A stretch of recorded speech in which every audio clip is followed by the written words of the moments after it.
Hi everybody, thanks for stopping by to check out the latest from Sailing Emerald Steel. One of the most common problems on an engine or a generator is a seal or impeller on your saltwater pump. Now, most common reason your seal goes bad is because of age or your belt is too tight and put extra pressure on your seal. Now that's what happened to us. So Susan just spent about 2 hours cleaning the bottom of our boat. When she came out, when we decided to shut the generator off, I opened the bilge where the seacock is located, and we saw there was about a quarter gallon of water in the bottom. So naturally right away we were kind of surprised what happened. So we started investigating. We didn't see any hoses being busted or anything, so naturally had to come from a generator because that's what was just running for 2 hours. I started the generator again, and we noticed that our saltwater pump was leaking. So the time was to replace the seal. In this video we will show it to you how we went about it. Also in this video we will show it to you that how important it is or helpful if you have someone to help you, like in my case Susan, makes things unbelievable easier because there are certain parts you just need more than 2 hands. Another pair of hands is always helpful. So if nothing else, Susan is at least good for another pair of hands. And also I'd like to say that the pump that we took apart was a Sherwood pump. It's probably one of the most common saltwater pumps that people have on their main engine or their generator. Yeah, but all saltwater pumps work on the same principles, so removing seals and impellers are pretty much standard procedure. And before we get started, we'd like to thank all of you for your comments and your thumbs up on our last video. I was very interested and enjoyed reading all your comments about your back problems, guys. The very first thing was to unbolt the saltwater pump from our generator. We usually take 2 bolts and disconnect 2 hoses, inlet and outlet. Now, once we did that, I took the saltwater pump, and first thing I did was rinse it in the fresh water, let it dry, and I took a WD-40, sprayed parts where the bearings are, and also a shaft of the impeller, because this way makes things to come apart much easier. And I left it like that overnight, and the following day we start working the repair. So for small diesel engines, there are different kind of saltwater pumps, but they all work pretty much same. So if it's good, you will get some instructions from internet, so you know how to put it back together if it's not exactly the same pump. But when you start taking it apart, just try to remember how the pieces went, so you can kind of pretty much follow in the reverse order. So first you gotta take a socket and remove the pulley. Pulley has a washer. Take it out. Okay, so inside here, the bearings with the shaft is held by a retaining ring. So you have to have a special tool to take it out. Yeah. Mm-hmm. All right. Hang on. Okay. So it's loose. It's out. And now I have to take a Allen keys, remove the back of the pump.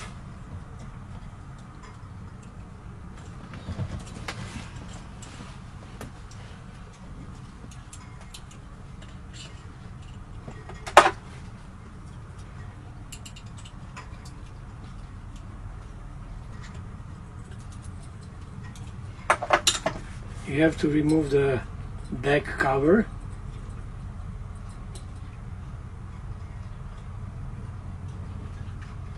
Try to keep all the parts together, so you have to be looking for them.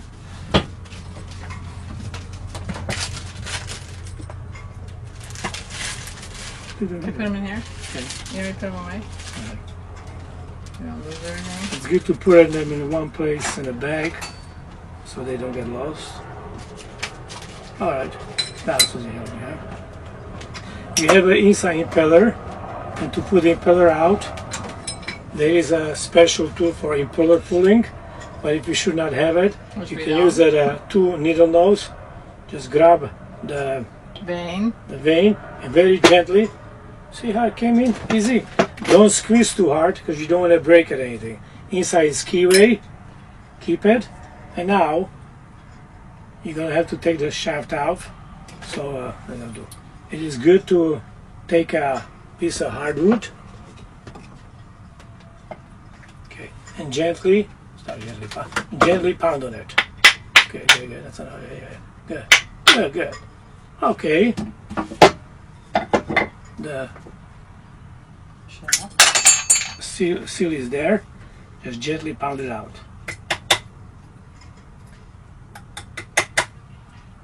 Sometimes you really have to massacre it to get it out. Yeah, that's it. But okay, seal came out.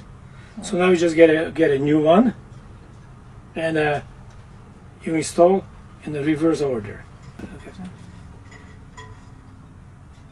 You install it back, and now here you have a ceramic seal.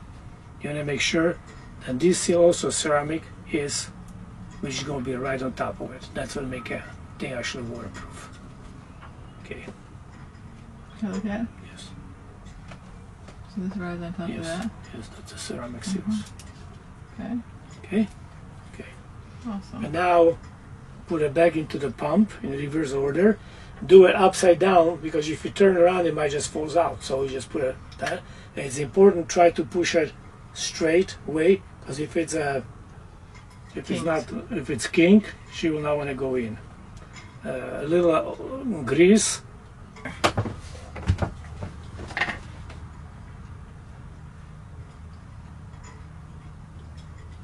Put a little bearing grease on the inside of the housing so everything kind of slips in place. Because that's the idea.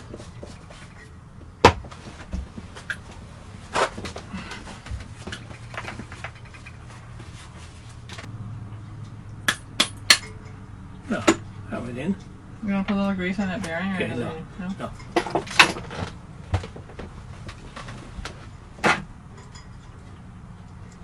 Now, as one of us will push on a spring down, another one's going to install the retaining ring.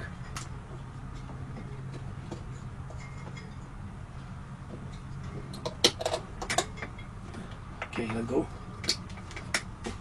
Good. Yeah? Yep. Then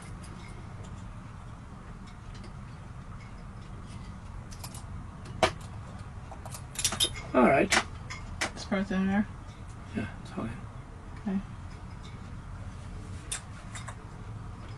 Yep.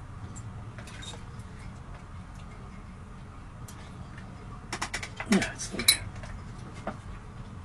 Okay. It's important to make sure that the retaining ring fits into the groove in the pump. Otherwise the shaft and the bearings might just fall out. Ring, it's installed, holding a shaft back in place. So now we have a new seal installed. Yeah, it's turning nice. Excellent. So now we will install an impeller.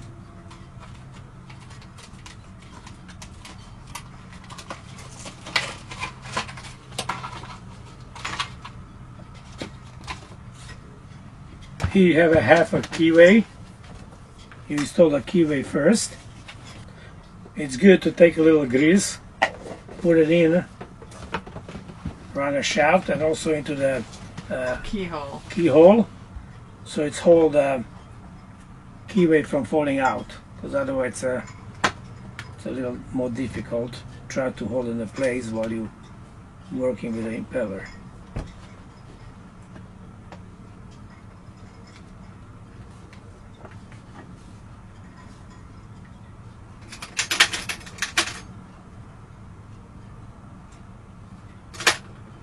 Now you try to put the impeller straight on it. Okay. but at the same time you're making sure that the keyway is doesn't fall aligned. out. It's aligned, yeah. Shine a flashlight? Yes, please. No. Yeah, it's good. Good. All right, now Pound it in you more. don't have to pound it in more. It's perfect. That's good. It's nice in. So now all you have to do is pull the old O-ring out. You got a new one. Put it into a groove. And now once the O-ring it's all in, you take this here.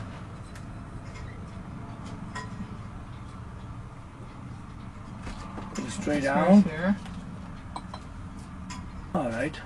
The Allen key wrenches. I feel like a nurse and Jules a doctor when I'm handing him his important operating instruments. Okay, the first you tie them opposite, just so they are slightly tied, and then you can go ahead and tie the final. You will always opposite. Don't do one next to another. All right, that part is done. Turn this here.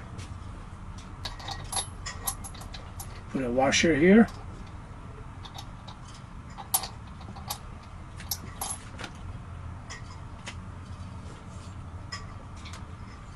The shaft is notched for the pulley so it doesn't slip. This way, some pulley has a keyway. This one doesn't have a keyway on this side, but has a machined shoulder. You can show it like this, see? Yeah, and the same pulley has a machined, the same thing. So you put right over it, clicked in, then you put a lock washer, and then you put your nut. Should I get a socket for that?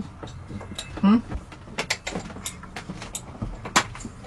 You hold the pulley from spanning and tie it. Okay, it's done. Yep, feels nice. After we install it, we're gonna give a test and we'll see what we accomplished. I tried to describe the process, how you take a pump apart and put it back together, but it's not really made so then you can really watch all the details. So it's for somebody who wants to fix it, give you some idea that it's not really a big job, and pretty much anybody can do with very simple tools. We had the pump taken apart and put back together in 2 hours and installed. So, okay guys, that's it for now. I hope you learned something and enjoyed the video. And if you did, don't forget to leave a comment and a thumb up. We love hearing from you all. And we'd also like to thank all of you that support our channel through Patreon and PayPal. We really appreciate your support, guys, and we will see you all next time. Bye-bye. Bye-bye.